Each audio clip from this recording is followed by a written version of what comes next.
मैं हूँ राजू राइन, आप देख रहे हैं भारत की आवाज़।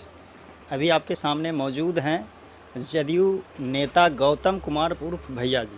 काफ़ी हमेशा सोशल मीडिया पे एक्टिव रहते हैं और जदयू में काफ़ी समय से काम कर रहे हैं। तो आइए जानते हैं कि एक चर्चा का विषय है कि जब से इनका एक पेपर सोशल मीडिया में देखा गया कि बेलदौर से विधायक से चुनाव लड़ने जा रहे हैं, तो सर ये बात जो चर्चा चली कितनी परसेंट सच्चाई है इसमें? देखिए सर जी, सबसे पहले तो मेरे सभी दर्शकों को मेरा नमस्कार।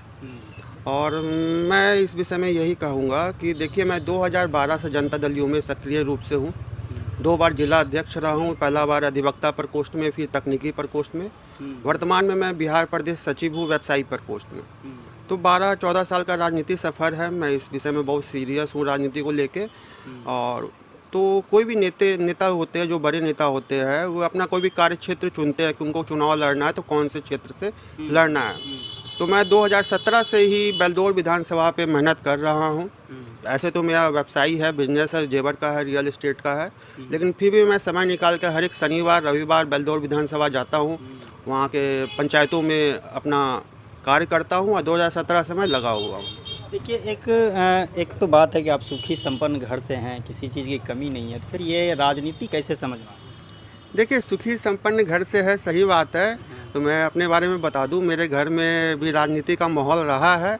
मेरे मामा जो सोहन प्रसाद थे, जो स्वर्गीय हो चुके हैं, वे भी राजनीति में कांग्रेस में बहुत सक्रिय थे। वे भी आयोग के सदस्य बने थे। और मेरे घर में मेरे 2 चचेरे भाई जो है जितेंद्र कुमार, राजकुमार, वे आईएएस ऑफिसर है। तो घर में है, माहौल बना हुआ है, आईएएस का भी है और राजनीति का भी माहौल बना हुआ है। तो आपके घर से 2 आईएएस हैं, बिल्कुल बिल्कुल। तो ये तो प्रभाव काफ़ी अच्छा राजनीति पे पड़ेगा आपके। हाँ जी, मैं भी 2 भाई आईएएस थे तो मैं भी लगा रहा। आईएएस की तैयारी मैंने भी किया था। मैं इकोनॉमिक्स ऑनर्स से ग्रेजुएशन किया, उसमें मैं टॉपर था। एलएलबी किया, एमबीए किया, फिर जर्नलिज्म का भी कोर्स किया। उसके बाद पटना हाई कोर्ट में मैं 6 साल तक क्रिमिनल लॉयर के रूप में भी सक्रिय रहा। और उसके बाद फिर अभी राजनीति में 14 साल से सक्रिय हूँ। तो क्या लगता है वहाँ पे पुराने नेता हैं पन्ना लाल पटेल सिंह, तो क्या लगता है उनको हटा के टिकट मिलना संभव है? देखिए, काफ़ी करीबी हैं मुख्यमंत्री। देखिए अभी अगर मैं इस चीज़ का घोषणा करूं कि मुझे चुनाव लड़ना है तो सबसे पहला यही सवाल आएगा, क्योंकि मैं जनता दल यू से हूं। वहां के नेता जो है, विधायक जी जो है पन्ना लाल जी जेडीयू से है। तो मेरा मकसद ये नहीं है कि मैं पार्टी के खिलाफ जाके चुनाव लड़ूंगा। हाँ, मैं अभी से मेहनत कर रहा हूँ। अगर पार्टी पन्ना लाल पटेल जी को चुनाव का टिकट देती है तो मैं उनके साथ रहूँगा, उनका सहयोग करूँगा। और भविष्य में कभी मौका मिले, 2025 नहीं 2030 में, या कभी भी मौका मिले जब पार्टी से मुझे चुना जाएगा, तो मैं सक्रिय रूप से उसमें आगे बढ़ूंगा। तो बेलदौर कभी भ्रमण के लिए गए हैं जनता से मिलने? जी बिल्कुल, मैं बोला ना, मैं 2017 से ही हर एक शनिवार और रविवार मैं बेलदौर का भ्रमण करता हूं। और इस चीज़ में मैं और भी थोड़ा विस्तार रूप से बताना चाहूँगा कि मैं एक वैश्य समाज का संगठन चला रहा हूँ पिछले 7-8 सालों से, जिसका नाम है भारतीय वैश्य अधिकार मंच। तो इसके विषय में मैं थोड़ा सा विस्तार रूप से बताऊँगा कि देखिए, हमारे समाज में 4 तरह का वर्ण है: क्षत्रिय, शूद्र, ब्राह्मण और वैश्य। तो वैश्य समाज में 56 तरह की जातियाँ आती है, जैसे सोनार हुए, मारवाड़ी हुए, तेली हुए, अग्रवाल हुए, वर्णवाल हुए। तो मैं वैश्य समाज को लेके एक मुहिम छेड़ा हुआ हूँ, और जो बिहार में मुख्यतः 9 जिला में सक्रिय रूप से कार्य कर रही है, जो कि खगड़िया, बेगूसराय, मुंगेर, सहरसा, भागलपुर, मुजफ्फरपुर, वैशाली और पटना है। तो इसमें मैं कर रहा हूँ, बहुत दिनों से सामाजिक कार्य में लगा हुआ हूँ। अच्छा, एक सवाल अभी जो लगभग चल रही है, जो कि जब से बजट का पेश किया है केंद्र सरकार ने, उसमें जो है लोग ये विपक्ष से चर्चा कर रहे हैं कि विशेष राज्य का दर्जा का मांग था जदयू से मुख्यमंत्री जी नीतीश कुमार जी का, लेकिन अब वो जो है वो सवाल गुम हो गया।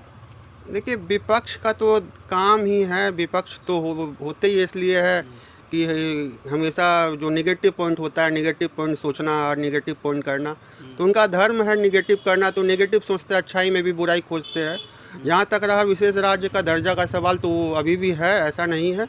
अभी भी मुख्यमंत्री जी उठाए हुए हैं, हो सकता है बहुत जल्द मिलेगा बिहार को। उम्मीद है कि बिल्कुल बिल्कुल मिलेगा। तो चलिए, तो 20 सूत्री में अभी लगातार जो है देखा गया कि कुछ जदयू के युवा नेता जो हैं कि सवाल ये कर रहे हैं कि युवाओं को मौका नहीं मिला, जो भी मिले हैं बुजुर्ग लोग को, काफ़ी उम्रदराज लोग को। देखिए, 20 सूत्री कमेटी जो होता है ना, बहुत बड़ा और बहुत ही अहम कमेटी होता है, जिसके अध्यक्ष जो मंत्री होते हैं, सचिव डीएम होते हैं।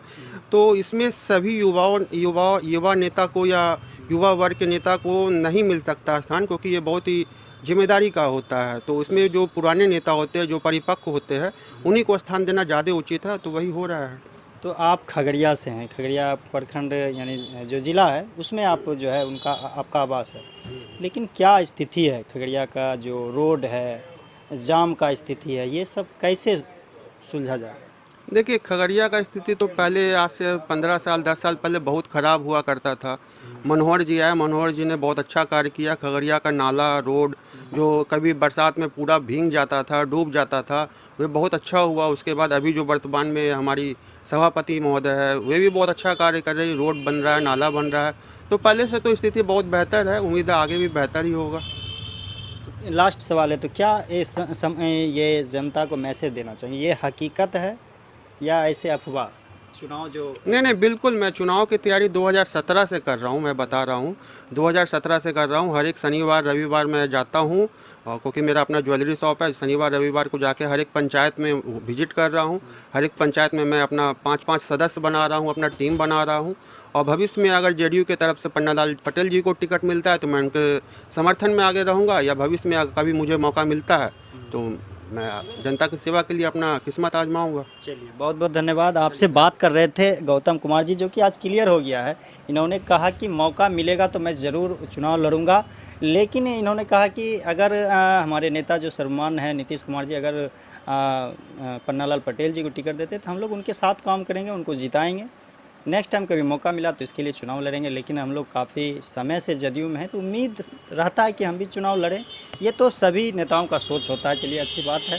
तो सर, जुड़ने के लिए बहुत बहुत धन्यवाद। आप देख रहे थे भारत की आवाज़। अगर अच्छा लगा तो लाइक और शेयर करें। नमस्कार।